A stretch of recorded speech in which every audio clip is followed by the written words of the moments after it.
Mabuhay! Nagpaalam ako sa bahay na pupunta muna ako ng 7-Eleven para magmerienda. Pumayag naman mga laon pero hindi nila alam kung saang 7-Eleven. Pagbaba ko nga ng sasakyan mga laon, tinawag na hindi ng kalikasan kundi ng uwak. Buti nga umabot pa ako sa banyo, hindi nagkalat pa ako sa loob ng sasakyan. Asim nun. Kailangan ko munang ipahinga yung aking internal organ dahil masyado silang nagkagulo kanina. Palagay ko nga may mga nakawala pa. Ginising na ako mga laon dahil papasok na daw kami. Huwag nyo na lang pansinin yung mukha ko at hindi pa nakaka-recover yan. Ito nga pala yung schedule na mga pupunta ng 7-Eleven. Feeling ko nga supervisor ako dahil wala akong ginawa kundi lumakad ng lumakad. Nandito na tayo sa kiluhan mga laon. Kailangan hindi lumagpas ng 7 kilo. Kaya yung mga kalaon natin nagtulong-tulong na, nag-join force pa. Pwede ka naman talaga magdala ng higit 7 kilo basta may pambayad ka. Ang daming Power Ranger dito sa airport. Naghihintay nga ako na may susundong apa pero namuti na lang yung mata ko. Wala naman akong nakita.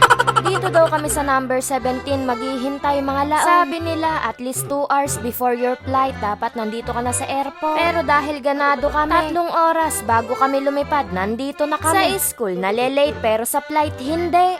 Bibili sana ako ng pagkain dito mga laon. Kaso nung makita ko yung mga presyo, bigla akong pinagpawisan ng malapot. Sus Mariose, maharlika yung mga tinda dito mga laon. Isang kagat, iyak agad. Kung alam ko lang, dapat dinamihan ko na yung dala kong Hansel. Naglako sana ako dito sa loob ng airport. Sigurado, pagbalik ko ng Bulacan, tawagin na nila akong Donya Laon. Aguy, kaasim. Pagkatapos ng 3 oras na paghihintay, lalakad ulit tayo. Pumasok kami sa isang kwarto. Mukhang lilipad na kami mga laon dahil nakita ko na yung mga nagagandahang flight attendant. Alam nyo ba mga laon, pangarap ko dati, paglaki ko kako, magpa-flight attendant ako. Kaso hindi ako lumaki, kaya alam nyo na. Pinasakay kami ng bus mga laon. Sus Mariosa, kapahinga lang ng mga bituka ko sa tiyan. Mukhang mapapalaban na naman. Alam ko na kung bakit hindi tayo lumalaki. Simula bata pa lang kasi, batak na ang inyong kalaon. Kaya kahit hindi tayo maging flight attendant, pasok naman tayo bilang kargador sa palengke. Dito nga pala tayo sasakay mga laon. First time ko to, kaya naman kinikilig, pati tumbong. Pagpasok ko palang mga laon, ibig ko nang lumabas. Buti na lang, initian ako ni madam na magandang flight attendant. Kung hindi, bababa na talaga ako. Syempre, joke lang yon at mahal yung ticket. Kahit magkanda suka-suka tayo dito, hindi tayo bababa. Walang bababa. Dahil nga first time natin to, inulit ng inulit. Dito tayo uupo sa window seat. Hindi talaga tayo dyan mga laon. Pero tinanong ko yung may-ari kung ano ang gusto. Upuan ba niya o buhay niya? Ilang taon na akong may cellphone mga laon. At sa wakas, magagamit ko na din yung airplane mode. Agoy, paawat ka naman. Bago lumipad mga laon, nag-demo muna sila madam. Inintindi ko ng mabuti yan. At baka mamaya hindi na ako makabalik ng Bulacan. Nung tumaas kami mga laon, para ka lang sumakay sa extreme ng Enchanted Kingdom. Yung kaluluwa mo naiiwan. Wala akong natatandaan na may binidyo kong ganito. Kaya naman pala, sinasabotahin na tayo. Buti na lang naka-face mask ako. Kung hindi, nakita nyo na rin yung bagang ko. Nagising ako mga laon nung pababa na yung eroplano. Kahit walang gumising sa'yo, didilat talaga yung mata mo sa ugong ng eroplano. Sumakay na naman kami ng bus mga laon pero saglit lang. 2 to 3 minutes lang yung biyahe. Inactivate ko muna yung pagiging supervisor. Lakad lang ng lakad. Dapat pala naglako na ako ng paninda para sulit yung lakad.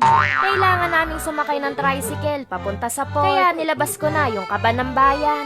75 isa ang bayad sa tricycle. Kapag dalawa, 150. Talaga bang kaya galing ko sa Ingles?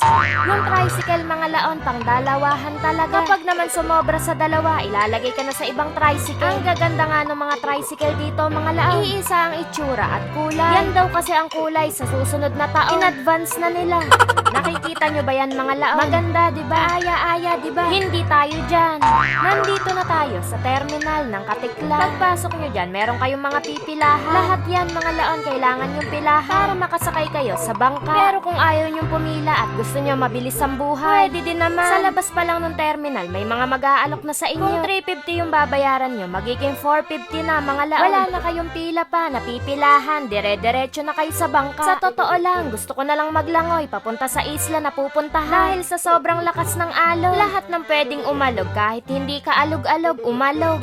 Sus Mariose, pagoda na yung katawang lupa ko. Kaya dami nating nasakyan. Mapa land, air o waterman, lahat yan nasakyan natin mga laon. Kaya yung bituka ko nagkabuhol-buhol na sa pagtawag ng uwak. Narating din namin sa wakas ang pinakamahal na isla sa Pilipinas.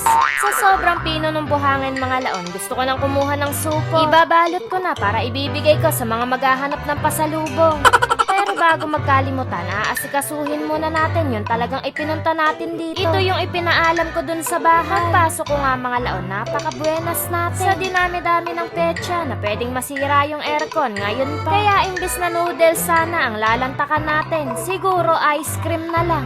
Sabi ko nga kay sir, kung pwede, pa-experience ka ako ng paglalagay ng ice cream. Saka ako ang bahalang pumindot, ako ang bibilog. Pumayag naman mga laon. Aabangan ko ka ako siya mamaya sa labas kapag hindi.